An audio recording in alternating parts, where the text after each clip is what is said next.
রাজ্যের স্বাস্থ্য ব্যবস্থাকে ঠেলে সাজাতে প্রস্তুত হয়েছে রাজ্য সরকার এবং রাজ্যের স্বাস্থ্যমন্ত্রী, বিশেষ করে রাজ্যের মুখ্যমন্ত্রী। তিনি বরাবরই বলে থাকেন সাধারণ মানুষ যেন এই স্বাস্থ্য পরিষেবার আওতায় আসতে পারে এবং তারা যেন উন্নত মানের চিকিৎসা পরিষেবা পেতে পারেন।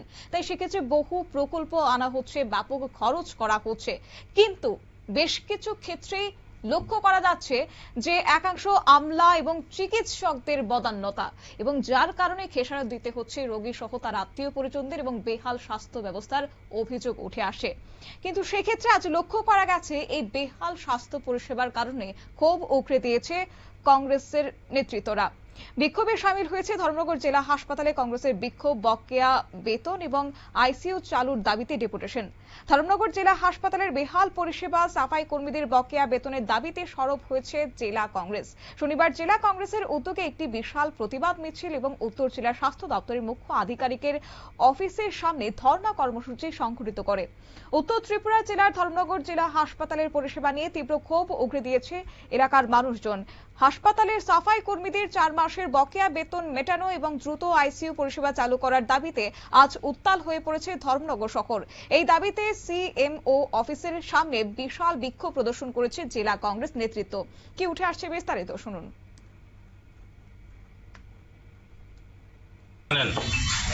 ধর্মনগর জেলা হাসপাতাল ত্রিপুরার দ্বিতীয় বৃহত্তম শহর ধর্মনগর, কিন্তু ধর্মনগর জেলা হাসপাতালে আইসিইউ নেই।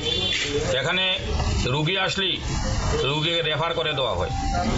সন্ধ্যার পর যদি এখানে কেউ আসে হাত ভাঙ্গা পা ভাঙ্গা নিয়ে, তাহলে এক্সরে করার কোনো ব্যবস্থা ধর্মনগর জেলা হাসপাতালে সন্ধ্যার পর নেই। দিন দিন স্বাস্থ্য ব্যবস্থা ব্যঙ্গে গুড়িয়ে গিয়েছে, কিন্তু রাজ্যের স্বাস্থ্যমন্ত্রী তথা মুখ্যমন্ত্রী মানিক সাহা থেকে শুরু করে ওই এলাকার বিধায়করা প্রতিনিয়ত স্বাস্থ্য বিপ্লবের দাবি করে, যা ধর্মনগরের মানুষ সচক্ষে দেখতে পায় না। আমরা অবিলম্বে ধর্মনগর জেলা হাসপাতালে আইসিইউ ইউনিট নির্মাণের দাবিতে এবং ধর্মনগর জেলা হাসপাতালে সকল বিভাগে বিশেষজ্ঞ ডাক্তার নিয়োগ এবং দীর্ঘ 4 মাস থেকে ধর্মনগর হাসপাতাল যারা সাফাই করে রোগীকে পরিষেবা দেয়, সেই সাফাই কর্মীরা দীর্ঘ 4 মাস থেকে বেতন পাচ্ছে না।